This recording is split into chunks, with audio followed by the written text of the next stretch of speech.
So here comes the most interesting and the most basic topic of marketing. How actually money flows in the modern economy. So in this topic, I'll ask three questions to you. First question, who makes the iPhone? So a lot of you might be thinking that obviously Apple makes iPhone. Okay, you guessed it right. The next question is, who manufacture your iPhone? And a few of you might be thinking, okay, Apple makes the iPhone, so Apple is the one who is manufacturing our iPhones. But that's not true. Sorry to burst your bubble, but there are a lot of companies who manufacture your iPhone. For example, the camera module which is used in your iPhone is made by Sony in Japan. The OLED display which is there in your iPhone is made by Samsung. The Bionic chip A12 or A13, depending on the type of model you have, is made by TSMC and ARM. And the batteries which are used in your iPhone is made by Samsung. And the flash memory, which is RAM, is made by Toshiba and Samsung. So none of the component in your iPhone is made by Apple itself. Now I'll ask a third question to you. I know I'm asking so many questions, but third question is, who assembles your iPhone? Okay, so you think Apple might not be manufacturing it, but it might be assembling it. Apple is not assembling your iPhone. Foxconn and Wistron are assembling Apple devices. Foxconn is assembling almost 70-80% iPhone, and Wistron is assembling almost 70-80% Mac, and maybe even more than that. Now that's all about your iPhone. Let's talk about how the money actually flows with your iPhone in the economy. And to understand this, I have divided the complete market into 5 different segments. We'll start with the resource market, then we'll move towards this manufacturing market, then intermediary market, then consumer market, and all these things go hand in hand with the government market. We'll start with the resource market. For every electronic device, there are some raw material or there are some semi-finished goods which are required. Raw material like semiconductors, some plastic modules, some glass panel, all these are raw material. So resource market supply resources in the form of raw material to the manufacturing market.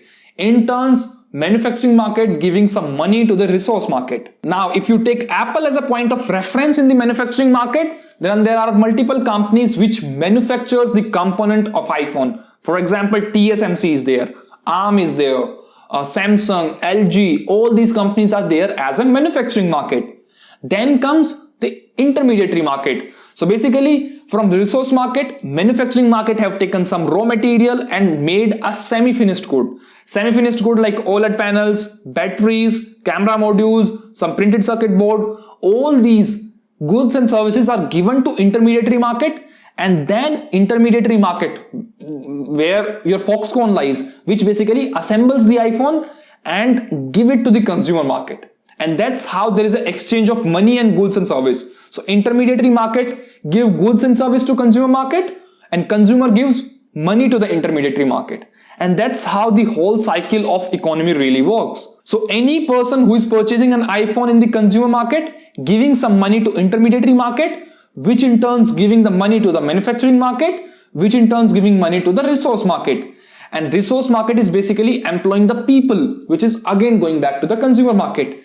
And government is playing a very important role in between, because government is getting taxes from all the 4 sides, and they are providing some good amount of infrastructure, good amount of electricity, road, water, some compliances, rules, regulations, all these kind of stuff. All the 4 different kind of parties, which is resource market, manufacturing market, intermediary market, and consumer market. So that's how your money actually flows in the modern economy. Now, to simplify the parties involved in making and selling of an iPhone, I have divided these 3 parties in 3 different categories. First is OEM, which is original equipment manufacturer.